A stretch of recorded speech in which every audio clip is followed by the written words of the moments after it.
Come I on, get it. man. You know the analogy.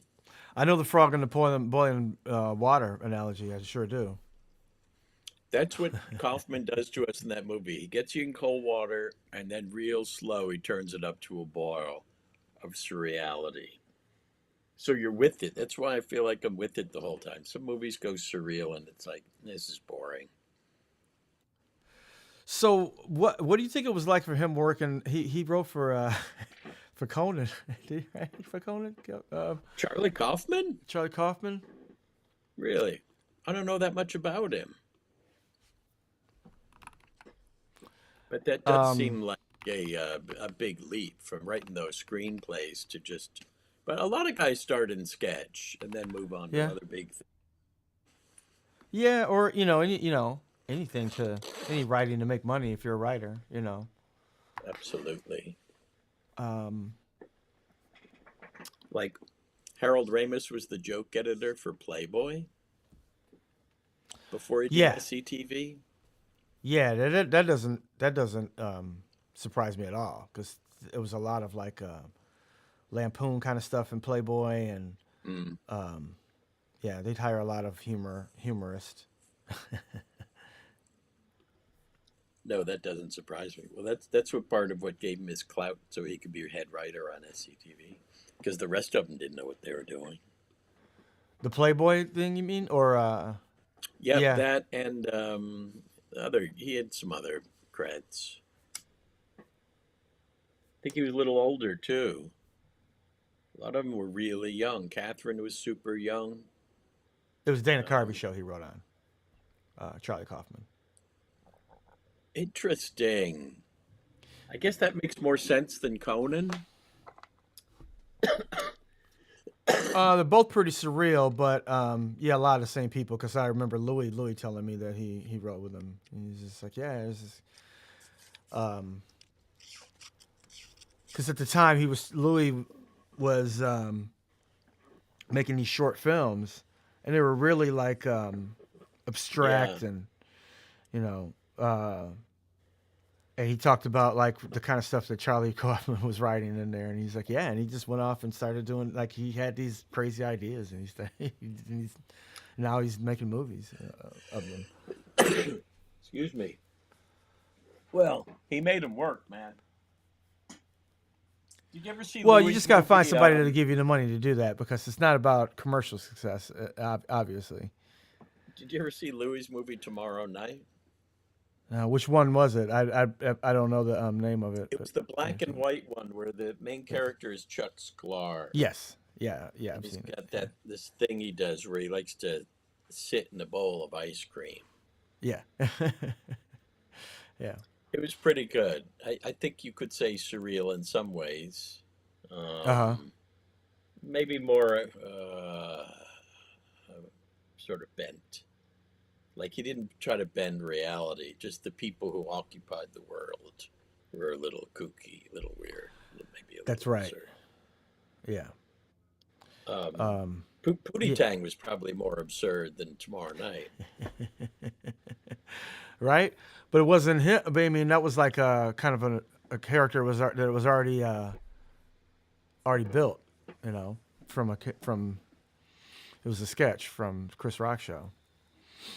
Oh, okay. Yeah, and they kind of like built a whole world behind it because it didn't really. It was just this guy that talked funny, in the sketch, and they built this whole, you know, this whole story behind it. Invented it out of a character that they had been doing it for a couple of years on the show. Okay. Yeah, that really had nothing to do with the character. So I it did a was. bit on the Chris Rock show on HBO, the Uh huh. HBO that Louis wrote for. Louis brought me in to do a bit where I'm supposed to get roughed up by these two guys, and they really roughed me up. You know, these big, tough tattoo guys who are like the real thing, and they become extras and actors at a certain point. They just, Oh yeah, yeah, yeah, yeah, take yeah. it No, I easy, was just guys. Come on. thinking about all the people that have been bodyguards that ended up with a career in acting or some kind of media Yeah. career. Well, Um, everybody in New York wants to be a star. The bouncers, the lawyers, everybody. yes. Well, Mr. T was a bouncer. There you go. Uh, Case in point. yeah. Do you remember the Um, Mr. T song? What was that rap song he did? It was about, maybe it was a whole album. I just remember one song, I think it was about the Ten Commandments. And he's telling you to follow the Ten Commandments, so you got Mr. T to fear. um, well, I can try to find it. I'm not really. I guess I'm not that worried about. I don't, I don't know if that's one worth digging for. Everybody did a rap in the 80s. There was the Super Bowl Shuffle. Yeah, You I remember sent that? that. That really, it's a really horrible song that the Bears made. Some guy made for the Bears, and there's always like a news segment of like, hey, this guy, some dude with he had a mohawk and some DJ. He's like, he made up a song for the Bears. He wants it to be the fight song. Like, how do you get saddled with that? Like, how does somebody do that? How do you get on the news and like, well, I guess we have to use this as the fight song now. This guy came up with it, some weirdo. If people start playing it, then you're stuck with it. Usually they would shoot you down. If you tried to insinuate yourself into somebody else's gig, be like, look, I wrote this song. They'd be like, yeah, we got our own songwriters. Don't worry about it. Yes. Um, But in the age of the Mr. internet, if it goes viral, you can't argue with that. Right? Let me see. Let me show you something here.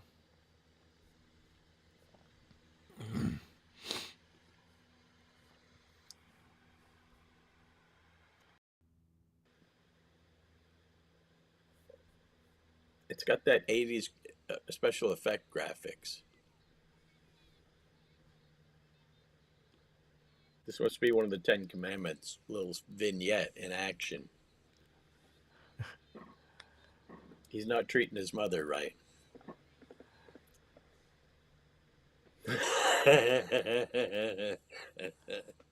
If only, if only in our domestic problems we could just have Mr. T step in all his splendor.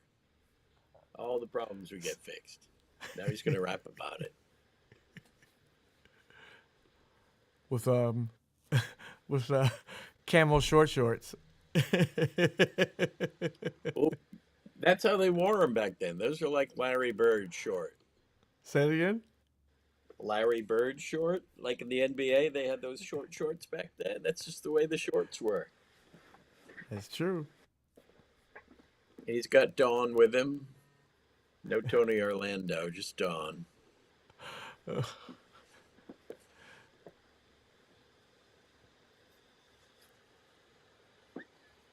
You know, when you're singing about the Ten Commandments, you got to have backup chicks. So the whole album was like it was called The Commandments of Mr. T, and they were all That I songs like can't that, like say. Treat Your Mom Oh, Right. oh, you're telling us. Yeah. You're not asking, you're telling. I'm telling. I looked it up. Yeah. So I found the So video. that's a pretty good concept for an album. Take a commandment, because, you know, if you're somebody like Mr. T or say the Fonz, you don't want the tracks to be too long. So 12 tracks is a good number for a Mr. T album. Did I say 12? There's only 10 You did say commandments. 12. 12 commandments. this, well, there were 12. They were edited down. Come on, you always start long, like the Constitution started, Articles of Confederation, and then you figure it out.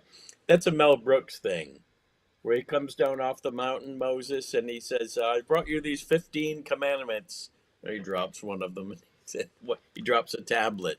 He says, 10, 10 10 commandments. commandments. I love that movie. Was that History of the World Part 1? History of the World Part 1. Did Mm-hmm. you take place in the History of the World remake?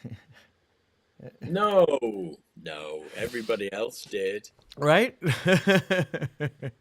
I don't live in Los Angeles. Exactly. Everybody's in that. Owens, everybody's in it. I can't remember what I did. Well, Owen was like one of the producers of it, right? I can't remember what I did. I was in like a really short bit, but like I kind of like got. I think I'd they be told me about surprised it if the day you before. weren't in it. Right? Yeah. Um, Jerry, I Cultural was watching appropriation. the Steve Martin documentary today, and they're showing the bit where he had this form letter that he had prepared. So if he was going to write a fan back a letter, it was just a form. He would fill in their name and then their town. Kind of And in the remember that. documentary, Yeah. I happened to notice it was Jerry from Flint. Oh, And really? I'm like, come on, Jerry didn't send a letter to Steve Martin in I the 80s now, definitely did would he? have at that age. I would have, but I don't think I did. Pretty sure I didn't. But I would I have if I'd have sent out known how to send a fan letter. I would have done it. I sent out a few. I sent some complaint letters when SCTV got canceled on NBC, and I sent a couple sort of fanny letters to some of the SCTV cast, and I got a letter back from Catherine O'Hara. Oh, you did? You got it back? Got something Mm-hmm. back? Mm-hmm. I don't think I ever saw. Yeah, I got a lot of stuff when I was at Saturday Night Live. Because there I think they still get stuff like I got like paintings of myself. Whoa. Crazy, yeah. Imagine how Lana Del Rey feels. Why is that? I just feel like she gets a lot of A lot paintings, of a lot of, paintings. yeah, a lot of stuff, a lot of fan art.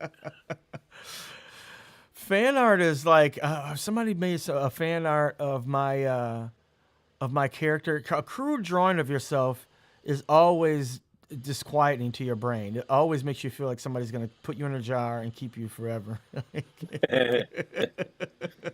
And somebody made some fan art. I gotta find it of my character on Abbott Elementary, and I'm like, oh, that person, yeah, that person wants to wear my skin. We had these paintings of the UCB4 at the theater. They were huge. I guess they put them up just because someone made them, because they're disturbing. They were all disturbing. I kind of remember that. Yeah, it's just You like remember that. Yeah, those? any disturbing, yeah, crude They all painting, look like it kind of looks like suspicious. them, but yeah, it's someone's crude idea of what you look like, and I don't think. I'm not sure if you like me or if you don't. You know? I did husky paints. I thought that those were Owen's brother that painted those. Owen's brother paints. No, he did not do the hideous portraits. He did a He didn't lot do of the other those. pieces. Uh huh. Brendan, um, it was brilliant, really. Um, and a lot. He does a lot of different things. They had that band, Darsilicon. It was an Yes, that's right. improvisational band. Right. Yeah. And they used to always go on it like I remember Owen and I were pissed because Darsilicon used to always go on at like 4:30 or 5 in the morning at the DCM. At a certain point they were like, no Darsilicon. And finally they gave him a slot and it was right opposite some sexy show. And nobody knew it was on. It was in a huge place, and I was practically the only one there watching Darsilicon in the middle of the night because I don't know Jimby or somebody was doing a show in the venue next door. It's What do saying we a got here? fan Production art of at music venues. music venues. Yeah. That's a good idea to snatch up that stuff because if the artist doesn't want it, yeah, baby, take it. Oh, definitely. Yeah, yeah, definitely. I used to keep. I had a bunch of stuff, man. I wish I could have. I would show it. I had like a bunch of stuff that people like art people had sent me in a folder. But I don't know what I did with it. I used to keep stuff like that around. Sometimes you just get a cocktail napkin. You'll be at the bar, and then someone will just hand you their placemat, and it's a little rendering of you, just for kicks. Maybe I could find this Mr. Morton picture that somebody made. It really is disturbing. It was on Reddit. I found it on Reddit too. I was just like, oh my goodness. Uh oh. Yeah, you're like, oh no, is that how the world sees me? Shit. Well, at least how that person sees me. I hope I never run into them. I don't think they like me.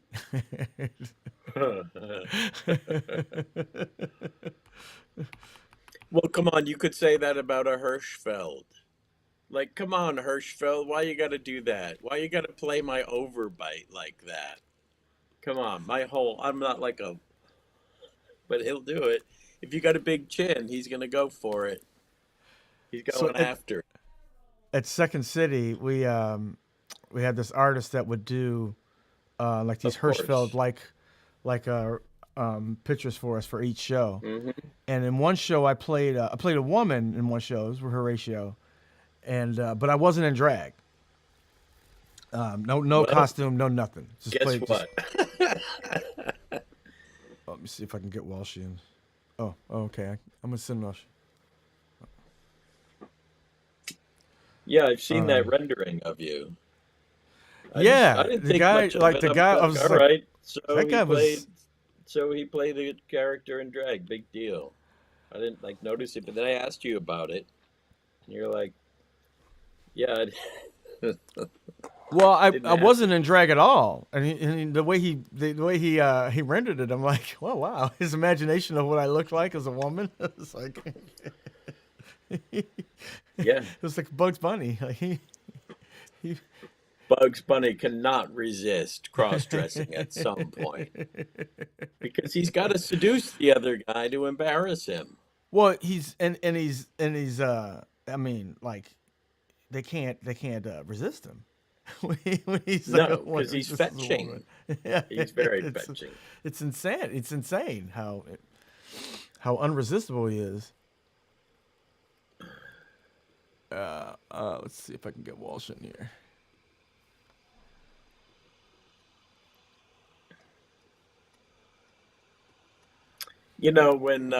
When I came to New York, I checked out the comedy theaters, and it seemed like the big boys in town was Chicago City Limits. Their name even kind of sounds vaguely Second City-ish. Yeah, what? Chicago City Limits. And I saw their program. Walsh is calling me. I see their program, and they got the caricature on front like Second City too. And I think, boy, this is going to be a real review. Hey, Walsh. Yeah, yeah, come on in. I Walsh just sent needs it. the link. I just Okay, sent he it to him. just sent it. All right, see you. So I go in there and watch their show, and it's just all these short form games and like three blackouts. I wanted sketch. I wanted a nice, good Second City, a nice chunky sketch show, And I got all this really slick games, short form, games that these guys had clearly perfected. You Yeah, know, I mean, I'm not saying they were the planning ahead, but they'd done these games so many times that they gotten very slick indeed about it. Super fast, a lot of quick wits. And I was like, yeah, no, this isn't even a Second City ripoff. his accent is the good Walsh. It means depends on what you mean by good or bad. You know, I would say it'd be interesting to get the evil Walsh in here, but no, it would just be a fucking pain in the ass. Yeah, Um, yeah, got nothing to say to the evil Walsh. on this show, I dropped the characters. We don't do our characters on this show. Wait, I'm getting another call. Hello, it's not Matt Walsh. Oh, It's the hospital. okay. I don't want to take a call from the hospital right now. That's nice. You know, it could See be. if it's good news or bad news.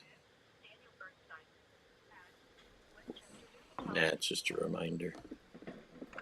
Shouldn't take a call on the air.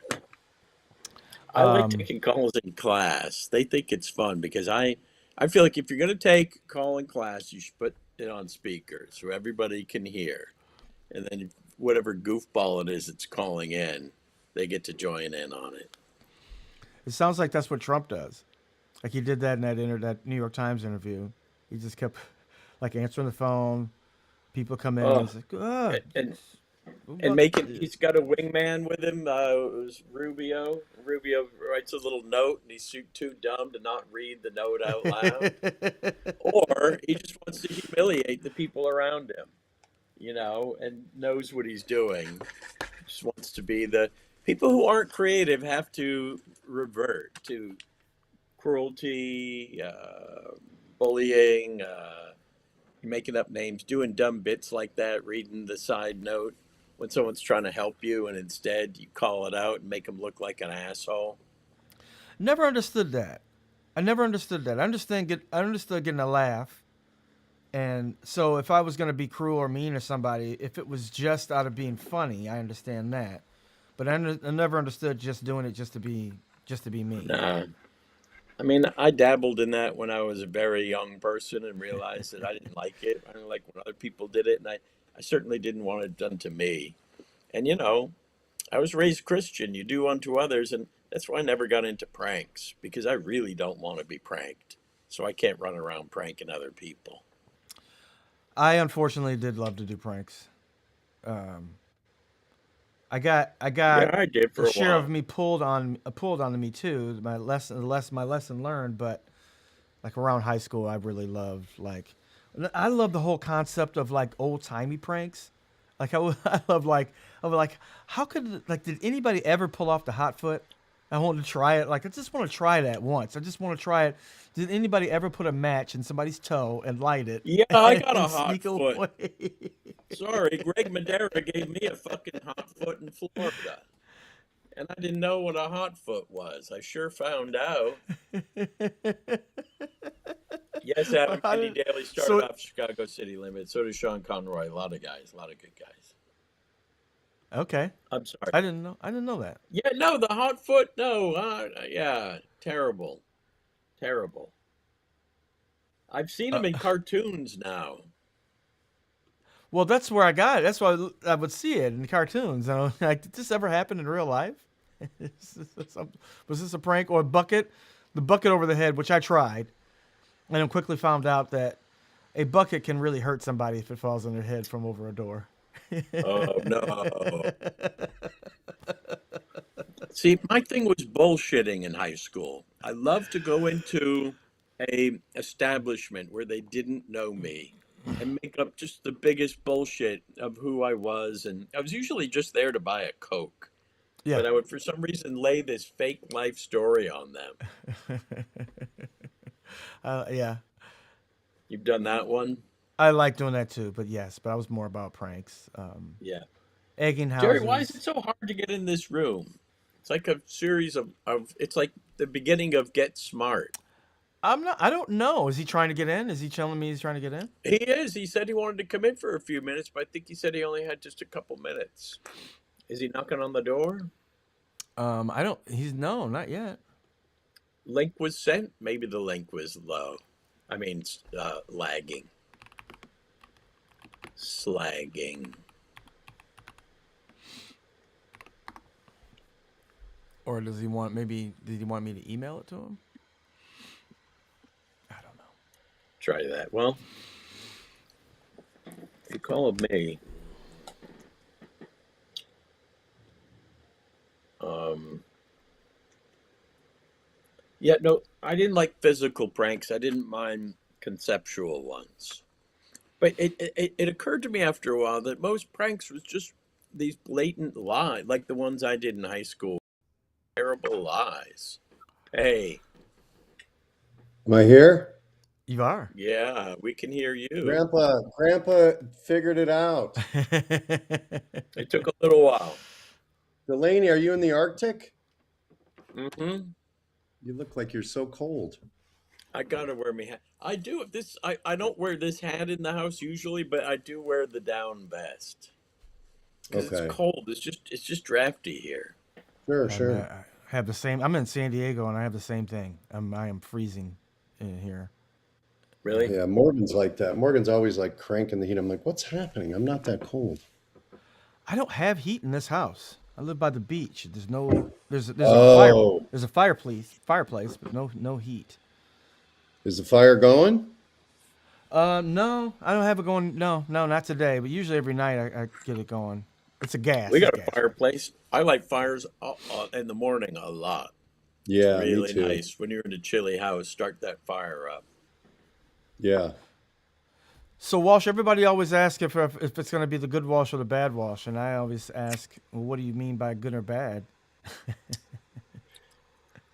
Of course, Define it's a good. I guess dichotomy. We all have our dark I'd like to side. believe I'm the good Walsh. I hopefully put more good in the world than bad.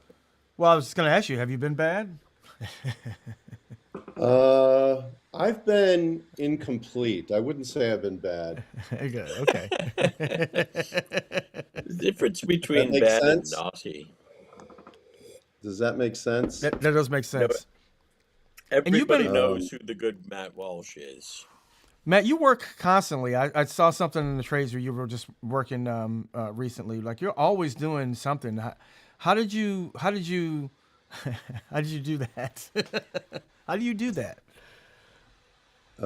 I stress out about not working, and then I try to write, and I try to, like you, I have a podcast. I try to make things happen, help with scripts or movies, or I do shows. I say yes to things. I don't know. I mean, that it's the classic. I don't know. I always feel like, oh, I should be working more, but not in a bad way, but just like I think, like you guys, we get stressed out when there's not jobs or something. Mhm. Yeah. But Well. I'm also figuring that out because it's family's important. There are other So things when in you're life. not acting, then you're writing. You're always doing something. Some actors, when they're not acting, they're just like rewriting their resume and calling agents and visiting agents, dropping by. It seems like Yeah, you're I always doing don't. a lot of writing and directing. Sometimes just, you know what, I'm going to do this one myself. Well, I'm not. Uh, I don't enjoy the schmooze of it all sometimes, so I feel more safety in just creating things, and that's kind of how we all came up. You got to do your own thing. Yeah. Yep. Uh, I was gonna. Who I'm most concerned about, who are your followers, Jerry? What do they like to hear, and how do we connect with them? There's very few of them. They're here now. You can see that people are commenting. Um, Ask Lunar Spunk. Lunar Spunk's and here a lot. yeah, and they're very nice. Very few people, very nice, but they're very loyal. They're always here every week. So this is The just good like a phone call that we're letting people listen to. that's basically it. Exactly. Yes, the Thursday It's live stream. Yes, very much. The Okay. good he's um, freaking ass pennies. The good or bad, it Oh, that's says Ass on. funny. Pennies is a good one. Oops, Let me that's me. change my pocket. If you notice I Ass went to Pennies, they shot it in one shot. One take, one continuous take. No breaks, no cutting around. yeah, How many takes? I think you got it in like 4 takes, right?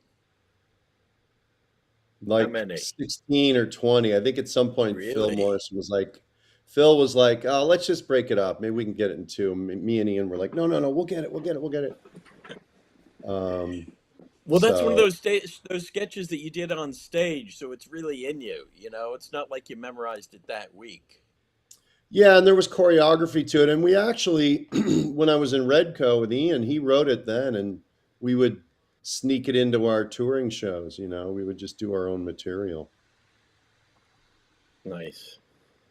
I wanted to share that I went to Pat Finn's wake yesterday, and it's sad, but he had a wonderful life. But what was beautiful is so many Chicago people were there. Like I brought my two kids, Cece and Jude, because they'd never been to a wake, and it's a weird.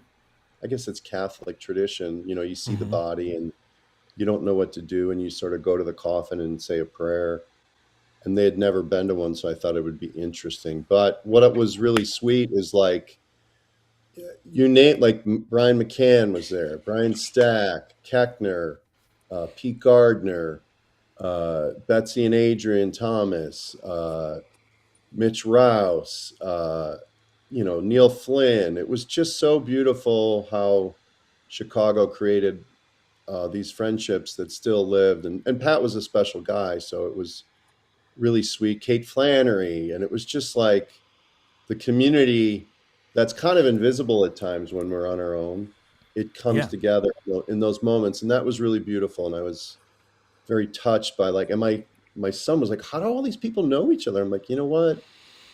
It's kind of like our Yeah. college. We spent so Yeah. much time, and we all were new, and we were all poor, and we took this art form so seriously. We really wanted to be good, and it incredible bonding. Like you build these friendships, and Horatio was there, and Dorf, and these are guys I hadn't seen in a while. So it was really that's what's special about what we do. I know we're all isolated in our own lives, but it comes together at times, which is really beautiful. Yeah. Yeah, I made it's one of the I always say this one of the most important things about the career, and I'm glad I took the path that I did, was that I made the friends that I made. It's like a old cliche of like, it's about the friends you make along the way, but it really was for me. All the relationships that I still have, I made lifelong friends because I found people that like-minded people like Pat, people that we Is could that talk to. unique? Is that unique to the improv trade? Like if you're in, I don't know, painting or rock and roll or accounting, does it Well, happen like that? I don't think I it's was gonna unique say at all. specifically. I was gonna say specifically. Well, I think as far as an art form, and for what we do, so I was thinking more of like different actors or different types of actors or different comedians, people in comedy. I know I don't have the same. I do have some friends that I didn't meet in the improv world. You know what though, and now that I think about it, they were somehow adjacent to it. I have other actor friends Hmm. who maybe don't do improv, but still the way that I really the way I'm thinking about it now, our relationship has held together is like they're somehow adjacent to that world too. So I can't say that. Yeah, my deepest, my best friends are from that experience, and I can't compare that to like stand up comedian. I don't know. Maybe they would feel the same. Maybe they would feel different, if you ask them. Uh, but I think it's got to be the same in all industries. There's certain people, like if you're a visual artist or a musician. But see, in the arts, everybody's got to express themselves so much, and you get put in these high intensity situations. I'm sure the same is true for lawyers and judges and all kinds of, and especially medical people. Talk about intense situations. We think performing is intense. Wait till somebody starts to die on your table, Oh and yeah, it's your the stakes job are to much bring him lower. back. And the same people who run in the same circles, see each other. As they say, you see the same people on the way down as you saw on the way up. I think we Yeah, all run in those similar circles, but we actors are so fucking effusive. You know, there's a lot of hugging sometimes, and just stuff. Not so much in improv, but there is in theater. There's lots of hugging in theater. In improv, you're gonna get a lot of these. well, to me, it's kind of like a church basketball league that's been going on for 30 years because we can still drop in and it means so much to us. So it's not like we just just get together and talk about old times. We still practice and play. and then we pray after every game. I get on the center of the field and get on my knee. And the guy that I was shit Hmm. talking the whole game, I say, Jesus loves you and he loves me. I was gonna say that. That was always the worst experience. It happened to me a few times where some guy was like, "Hey, we're playing pickup basketball. Show up at the gym." Or when I show up, and you're playing, and I'm like swearing or doing something, and then after you're done, they're like, "All right, man, let's get this all pray." Like, "Oh, you're a church group?" And they're like, "You should have told me."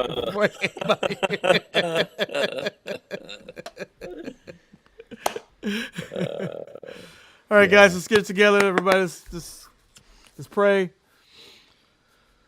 Yeah, that's awkward. Yeah, always. yeah, what's that movie where Susan Sarandon and I don't know, somebody are getting together and they announce they're going to get married, and the father says, let us pray," and she says, "Oh, let's not." Is Oh, that I Bull think that's Durham? Bull Is Durham. that Yeah. It's Bull Bull Durham? Durham. It is Bull Durham. Oh, Yeah. let's not. Just, let's move Oh my along. God. I That's don't always mind. funny. Yeah. What do you do in those situations? I've been on a couple of shows, like a lot of black shows, You I just just they would pray. just pray. Yeah, they just pray like before the show.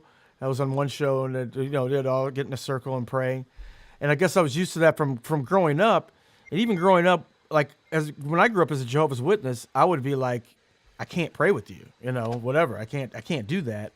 So I was kind of aware that people would do that, but watching people like just like, oh, all right, I guess I'm in this. Like, what do I do? Everybody Yeah, just I don't starts mind praying. praying. I don't mind praying as long as it's sort of open ended. Like everybody can talk to their own God, or you can, you know what I mean? Like it is sweet to have a communal invocation of a higher power, or to be grateful in a circle. And I Yeah. sometimes get the kids to pray. They hate it, but like Uh-huh. before a meal, just to say, really just to take time and say, boy, we're lucky and I love you guys. That's kind Yeah. of it. The way my family does it too is kind of like it's so informal and like I'm kind of like I'm not even sure who we're talking to, but Yeah, I know. Right. I but I guess know. we're gonna do this, like yeah, before, it's, holidays and stuff. Yeah. Yeah. We kept it very ambiguous because Linda was raised without a religion. I was raised Irish Catholic. I'm not in that gig anymore. So Milo went out and found religion on his own. Yeah. Yeah. Yep. My favorite, my favorite thing about, yeah, because I like you, Mike. And Jerry, you were raised Christian. I was raised Catholic, so we're cousins in that way. It's Pat Finn, who's I brought up earlier, was very Catholic and such a nice guy. And I'm not that Catholic, but he, for Lent, which is 40 days of like fasting or giving up something, his effort during Lent is he would give up. Um, he would only drink bottled beer. He basically gave up. He gave up So tap beer. Chicago. He gave up which is tap not beer, which which is probably better for you. it was so hilarious. And he was Oh my sincerely making a devotion to a higher power, but also able to laugh at it. Because I got him a beer once. He's like, "No, it's Lent. I can only have bottles." Like, God. Wow. That's the greatest Lent fast I've ever heard of. isn't that amazing? Yeah. I have one more question. I'm monopolizing the conversation, but Sure, I'm no, going please. to Well, the we don't get a lot of Matt Walsh. Yeah. yeah, and I was in New York, Mike, and I almost tried to text you, but it didn't work out. I apologize. I was going to see Well, if you could thanks for meet up, but thinking of me. I did think of you for what it's worth. Catch me next. Well, I'm empty nesting. Walsh. Milo moved out, so call. You got to call next time.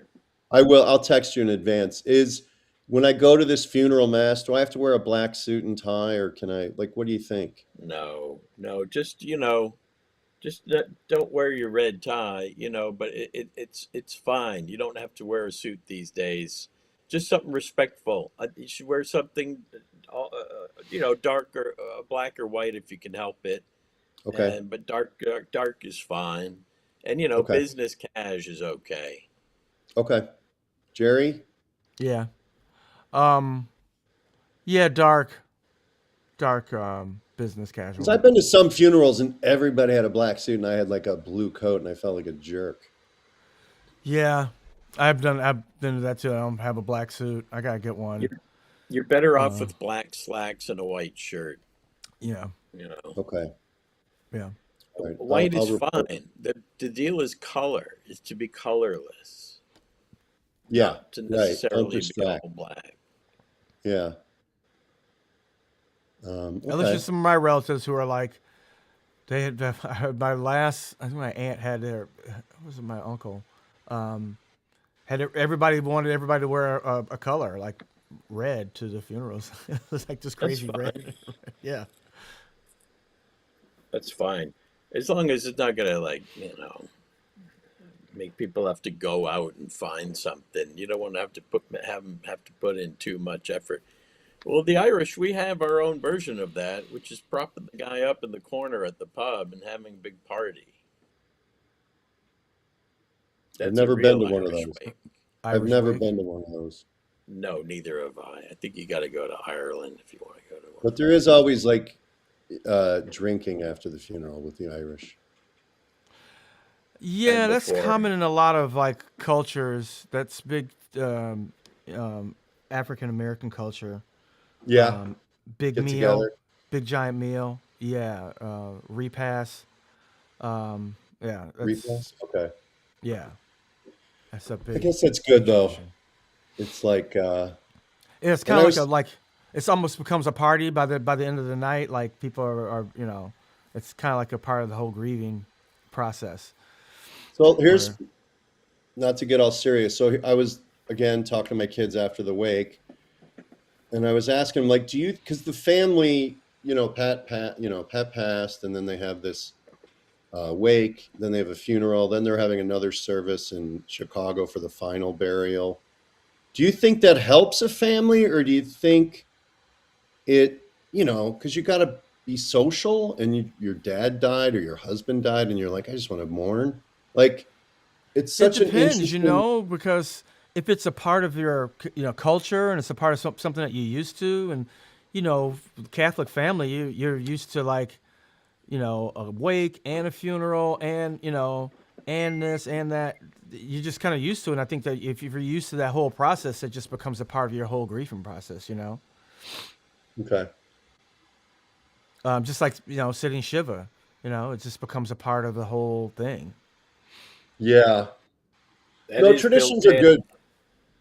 Today, I feel like Americans today are pretty much casting off whatever they're supposed to do. If they don't feel like doing it, they don't want to do it. And I'm like, Yeah. hey, I if someone's grieving and they just want to stay home and skip all that stuff, I think that they should be able to do that without pressure. I get But then that too. again, it might not be the worst thing for them to come out. Yeah, I get both sides of it. There's something that we do socially, that is kind of different than grieving privately.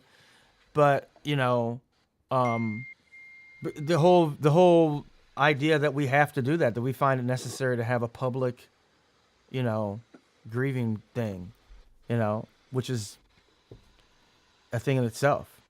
Um, why we do that? Why we humans do that? I don't know.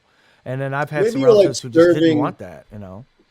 yeah, or maybe you're serving like the deceased's wish, like you're sort of in good faith going, he would like that everyone's here. Like it's like you're doing a final service to the person who passed. Maybe that's what you're thinking. But There is that. I think that's a big part of it. To out of respect for that person, and you want to express that and take care of them in that final way. yeah, yeah. But I'm very conscious of like, the wife or the kids of one of the boys, Pat's youngest boy, Ryan, I saw at a party around Christmas time because Pat passed right before Christmas. And I saw him at a party, and I just wanted to say, like, oh, your dad was such a good man. But I started crying, because, death is big. And I said, your dad was such a nice man. And I put my hand on his face like he was a baby. I'm like, your dad was, and I felt like that's the weirdest, because I don't Is really he, and know you, the kid. how old is he? He's like Yeah, 22. yeah, right. So, like stubble, And I like got a beer in one hand, and I yeah. start crying. I'm like, "Oh, your father was," and then I'm like, like, it was so awkward for me, and probably even more so for him. He's Uh huh. like, "Yeah, okay," but Come on, 22. You can handle the stranger's hand on the cheek if it comes not a from the total right stranger. I place. I knew him a little. I'd seen him throughout his life and such, Oh, but okay. That stuff it means a was lot to you. When No, people, that's okay. especially people who are close to your relatives, and maybe and even people that you didn't know as well, but they knew your relatives. It means a lot to people. I know it means a lot to me when somebody expresses how much they liked a relative of mine. Or and yeah. Yes. I Yes, it that And that does. just that really sticks with me. however it comes out is however it comes out. You're right. Yeah, yeah, yeah, definitely. All right. You get it. You understand it. This has been really good therapy. You guys are very helpful. Oh, good, man. I'm glad. I'm glad. What's going on with you guys? Anything I need to know about? Nothing special. Well, yeah, No. Milo split. Well, he got His married months ago, but then he finally moved to Georgia to be with his bride. Do you like her? Yeah, she's great. Oh, did you go to the wedding? No, they tried to elope. But then people started showing up. Okay. And I thought I'd let the boy elope if he wants to elope. And besides, I would have had to like arrange treatments and things like, no, last thing he needs to worry about is Okay. me. Um, Okay. so, no, it was fine. They wanted that. It was like a self imposed shotgun wedding Okay. I with a did that my few first hangers my on. first my first marriage. I did that. Really? Yeah. Yeah. Hey, we're doing it Nice. this weekend. Yeah. Right. It didn't work out, but it At was the still fun. courthouse? Did it at the courthouse in Michigan. Yeah. Just the mayor of whatever town, little town I was in, like married, How old were performed the you when you got ceremony. married? 2021. And how soon after were you separated, divorced? Oh, it was a while, like 6 years, Okay. When Okay. you moved to Chicago, were you done with your marriage? almost. Okay. I stayed married for maybe a year, maybe a year or two. Yeah, I actually didn't And get when you divorced until I were went to Toronto, so I was going back and forth for a while. and when you were divorced, how long after the official divorce did you feel like it was behind you, like you had turned around? Oh no, immediately. We'd been separated for a while, so when I Okay. was in Chicago, I just yeah. So yeah, no, it was immediately. Okay. People usually drag it on longer than it should have gone anyway. And Oh then Yeah, my you're no, God. for over it us it by the wasn't like time that. they. It depends on what things are like. We were living separate lives. We were in different towns. I had no Hmm. idea we had no idea what was going on in each other's life for a year before we got divorced. So it was kind of like, Wow. oh, we should go ahead and do this. Yeah. Somebody should file these papers. Okay. Yeah. And what's going on with you, Matt? I got to do, this is my brag. I got to do a Law and Order. That's why I was in New York. Pum Oh, pum. really? Who'd you do it with? Very nice. I was the cast was a guy named Hugh Dancy and a woman named Yeah. Odelia, and then some wonderful New York actors. Like it's so impressive. Like there was a girl who plays like a cancer victim, and she's a witness to defend her mother's crime. And you show up at like 7 or 7:30. You go through makeup. That show run. It's very Mm-hmm. well It's got to oiled. be clockwork by But now. she had to like do this 2.5-page monologue from the witness stand and cry at like 8 a.m. And I'm like, that's a good actor. Good actor. That's a good actor. That's right, man. That's right. That's Very when you're in it. nice. Yeah. And they just hire really good actors that you may not know, but they have to get really good actors to do that show. And they're All the all actors I know did great. Law and Order. I'm like, man, I don't have a Law and Order. What the flip? Like what's going on? I barely got auditions. I only got called in like once or twice. But Yeah, same here. It was it my is a first drama. time. It was the original Law and Order. So it was the one that started it all. Original. Okay. Is that still going? Yeah. Yeah. Good God. They Yeah. just change people, and some of the actors come back Amazing. because I know like Anthony Anderson's gone and come back, and yeah, because he was he was on a sitcom for 5 years. He came and he Yeah. went back to yeah. Matt, are Yeah. you still working with Trish? Yeah, I'm working away on that, Mike. I've interviewed 120 people, and I'll probably interview another 10 more, and then I gotta probably deliver it mid-April, like the first manuscript. So And what's the project? I interviewed you. I'm writing a book about the UCB comedy scene from like 1996 to 2016 when we did Carnegie Hall. And So you're in New York. New New, York and LA, like LA New York. happened, and Mm-hmm.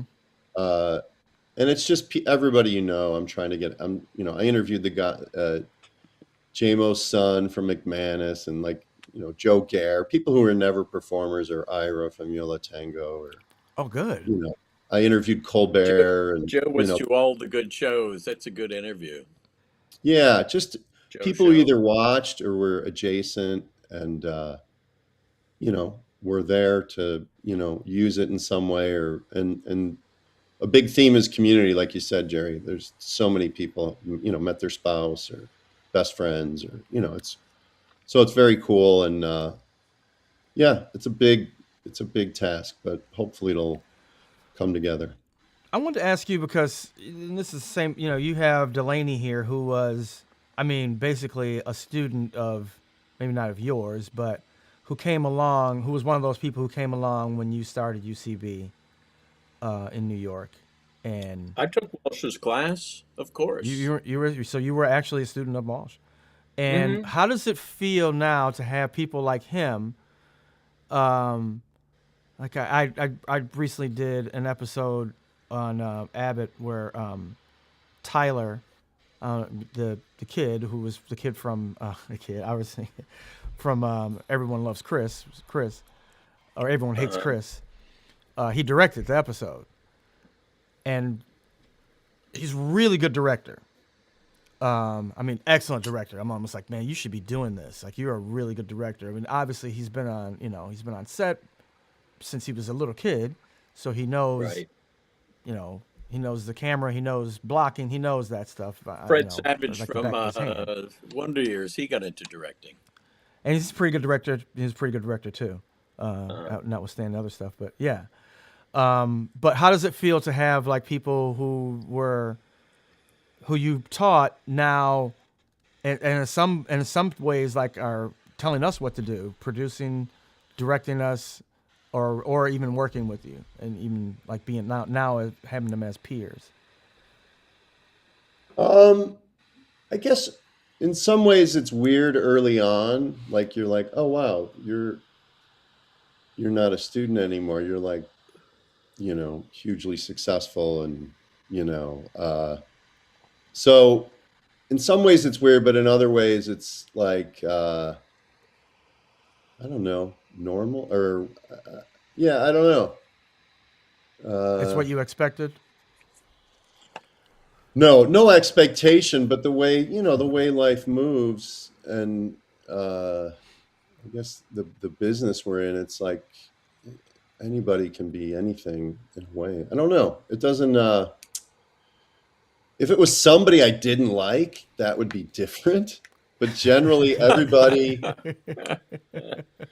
and there's very few, honestly, very few. But generally, everybody that's there, I'm like, oh my god, I'm so happy for him. Like, dude, Well, congrats. you've watched.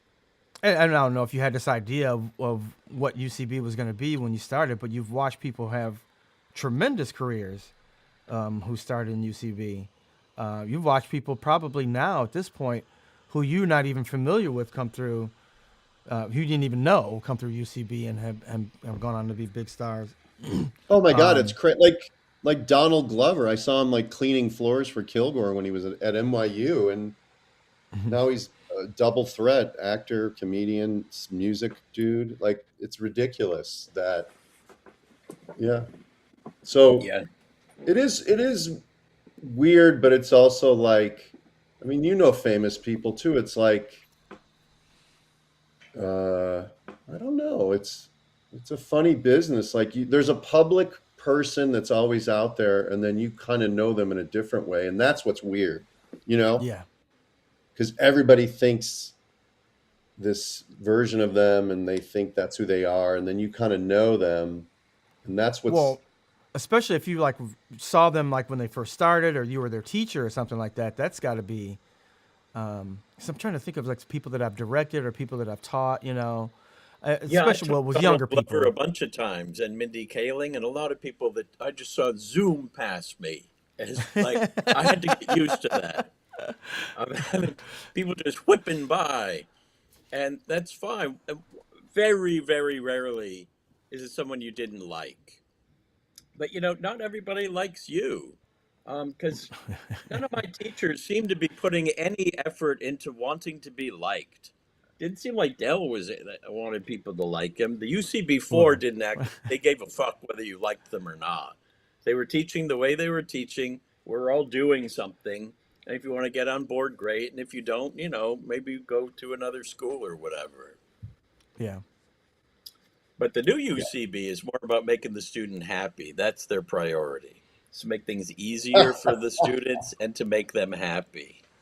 Well, that's all. That's all school. That's all corporations. No, Everything. but you Yeah. can't give up your philosophy to make everybody happy. I agree If with you you, have a but there is some philosophy. improvement in what's being attempted. It probably has to come back a little bit, but in a way that, like, you know, there is some consideration of other perspectives that's been implemented into the system, which I think is good.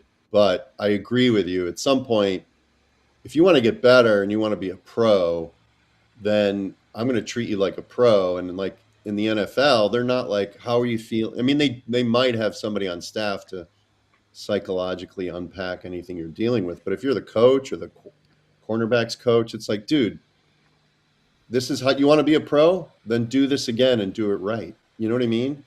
Yeah, and I have the feeling of after directing, and I've never been like a confrontational kind of person anyway, but and I never had the kind of cast or having anybody under me where I felt like I had to be confrontational. So, but if I did, I mean, I wouldn't feel comfortable right now, being confrontational with anybody, with telling anybody, you got to get into this or whatever. Um, yeah, I guess, I wouldn't, I guess that's a part of it, right? Well, If, I'll have one parting statement. I do have to get dressed for this thing, but the the negative sometimes is if somebody wants to defend their position and sort of monologize about why they made a choice. They're sort of monopolizing class time, and if you're a veteran and you're going, this is what you could have done, and just here, you don't have to take it. Here's my note. But if they want to monopolize the time and you're obligated to let everyone vent inside a classroom, it's sort of not fair to everyone in the classroom. yeah, Because if somebody opens up their trauma, which can be real, and their life that happened before they came in that classroom and why it makes them exceptional or they need special treatment, that's fine, but not inside the class when, you're like, not here for that. Yeah. minutes are ticking and everybody's No, paid for it and everybody wants to get on stage. anytime I've been in a New York acting class or on a set, if you start explaining why you made a particular choice, you're going to get cut off fast by the director or some other professional who's going to say, "Okay, good for you. Step off. We're moving. We're moving on." Yeah. Yeah. Yeah. Yeah. All right. I should jump, but Thank nice to you. see you. Thank you very much, man. Me I'll see too, you Be guys Jerry. I soon. good. got to run Have a good Text me day. up to again. Westchester. I mean, up to Hartsdale. Good seeing you, Mr. Jerry. Yeah, Mr. Michael, it was good to see you. And yeah, take care of We'll yourself, catch man. you next week. All right. All right. Peace, I might everybody. stay on and take I don't know if I stay on, what am I going to talk to people about? I have no idea. Testify. Well, I guess I could talk a little bit about like what I've been doing. Did an episode of Abbott Elementary was on Wednesday night that I did, and I went through a whole lot of changes. Like it was supposed to be the storyline was supposed to like go through the whole season. I guess I can talk about this now, where it was supposed to like develop where my character was supposed to kind of like take over the show, and then it kind of like morphed into just being one episode that came on last night. It's a really good lesson in what happens in television, and especially what happens in people like myself. Um,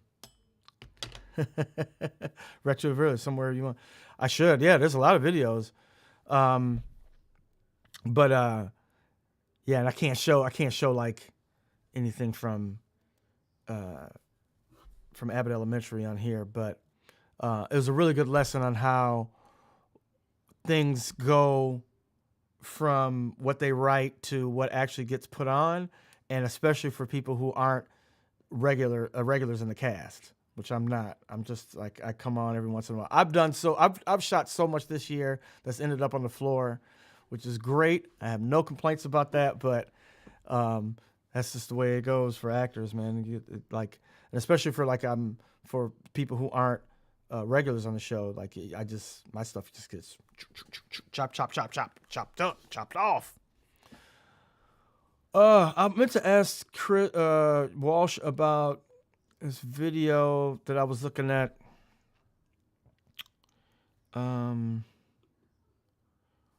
That was Chris Gethert was talking about creator economy. It's a long video though. That or that girl just pearly things freezing up on that debate. What the fuck was that? I was never that. I'm not that versed in stuff on the internet, but I've seen this girl just pearly things, Pearl, whatever her name is, on clips online, and then and I always just been annoyed. I've always been like, why? Because her whole thing is like this cultural stuff, this cultural fight, and how, and especially between the sexes, and how women, she's down on feminists and stuff like that. But she's just the plainest looking girl that you've ever seen. She has no charisma or whatever. I always like, what's the pull? What's the appeal to this girl? I never understood it. So then she's doing this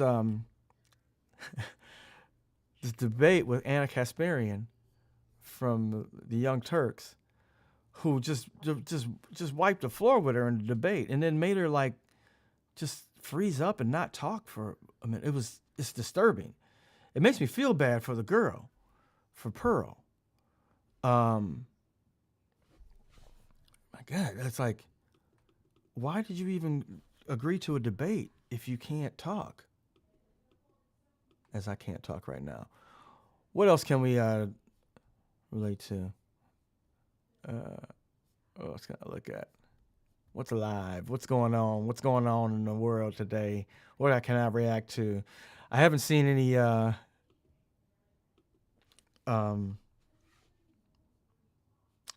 Theo Von Louis C.K. thing. I'm not going to react to that, but that's very interesting. Haven't seen any Jim Brewer stuff in a while. What's been going on with Brewer? Does anybody know? How I became a bouncer at my local bar. Jim Brewer stops a fight. Well, we got to look at that, right? An ordinary night at my 69th birthday. He's not 69. I think he might mean 59. Is he 59? Ugh.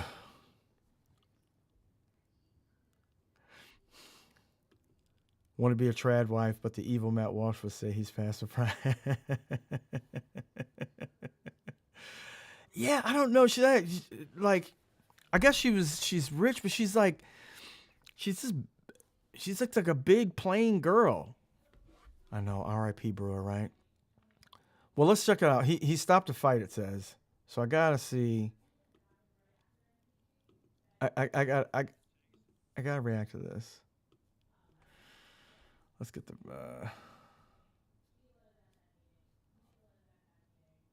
let's get the thing up.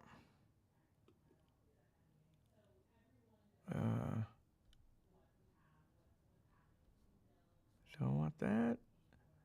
Don't want. I think I want just a little box in here, right?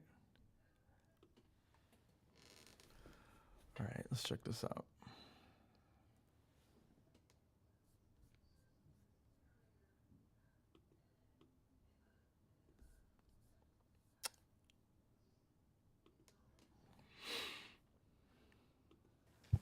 Tell you a quick story.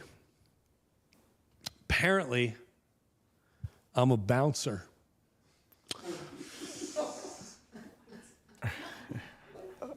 I said, apparently, I'm a bouncer. And let me tell you something. So there was a birthday party, a 69th, okay? 69th birthday party for this guy, John, who, by the way, I want to be John when I grow up. He's full of life. He's great energy guy, always happy, looks incredible. You would never know this guy's 69. I thought he was my age. I really did. Well, with that said, Gotta say the camera's looking better. I like the camera. Yeah, this is just better. This might be good. I don't hang out. I'll stop by the pub in my neighborhood once in a blue moon. We have our own private little pub. But on this particular night, it was like, hey, John's a good guy. He lives in my neighborhood, and we all live in the same neighborhood. I'll go there. Well, I think it was Friday night, and it got packed. I mean, I turned around, I'm like, oh my God, this is crazy. I've never seen this many 60, 70-year-olds gathered, just pouncing alcohol later. And it closes at 9 o'clock. All right, he's going to this old man's party. This is in Florida too, so wait a minute. Okay, it's not that funny. All right, hold on. I gotta get out of this. I gotta look at.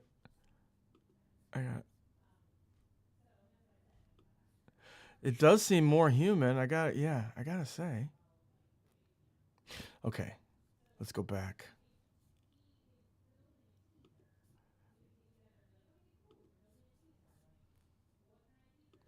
$9 o'clock, tapped out for Naples, Florida.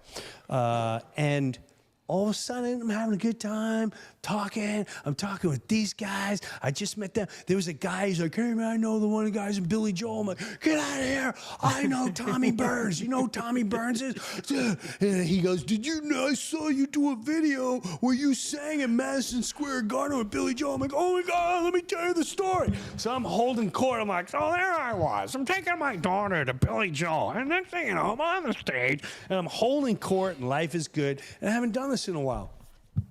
So it's come the end of the night, and all of a sudden, I get a tap on my shoulder, kind of like a tug. Now, I got to tell you, I'm with this guy, Greg, who's a big boy, and over here behind me are another group of big guys, 6'2", 6'4", 6'1", all big guys. I'm not big. I'm just an average size guy. I'm not jacked. I may look a little crazy.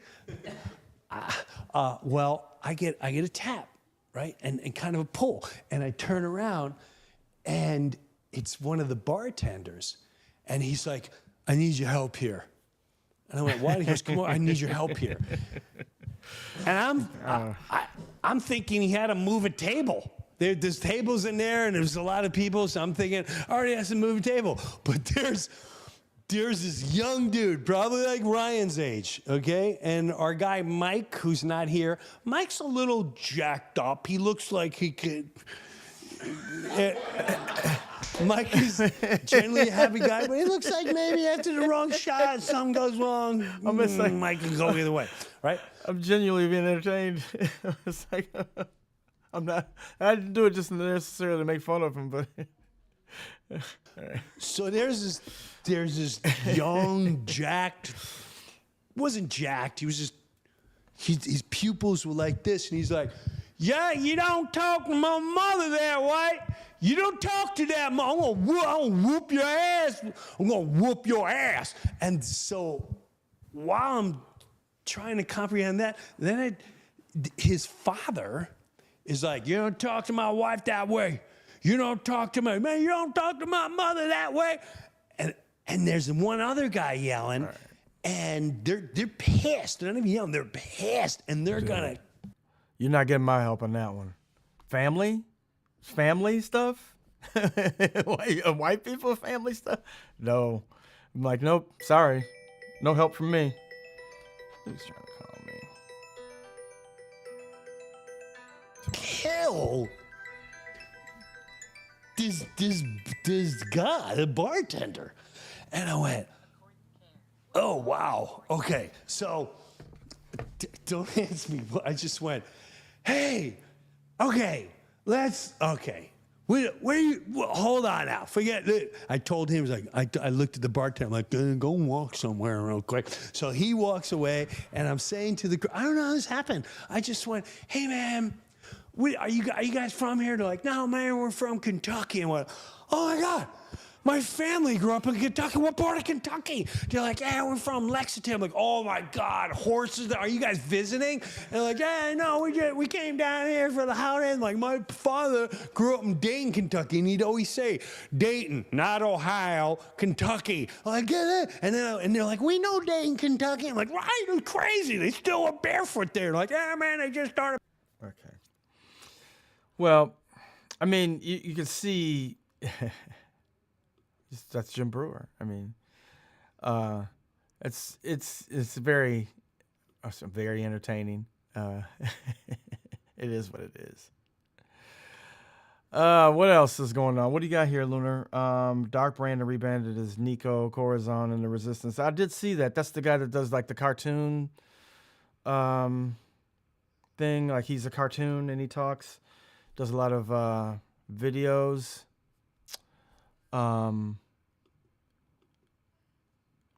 He does lives sometimes, has people call in. I should have people call in. What else is going on? What do I see?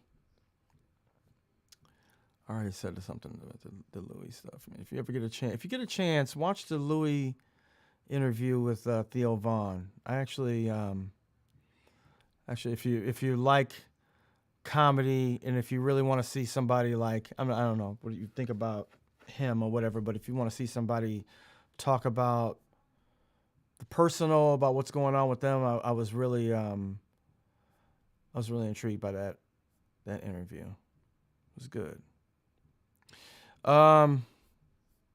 Yeah, not much else is going on comedy wise, or anything that I want to talk about. Let's see, yeah, Dark Brandon, he does the politics. I actually like his stuff a lot.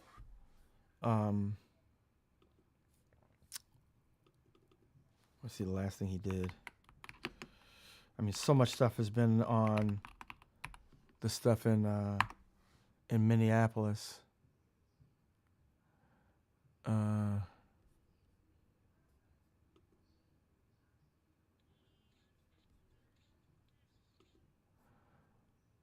Which I don't know what's going on there right now. But yeah, so much is like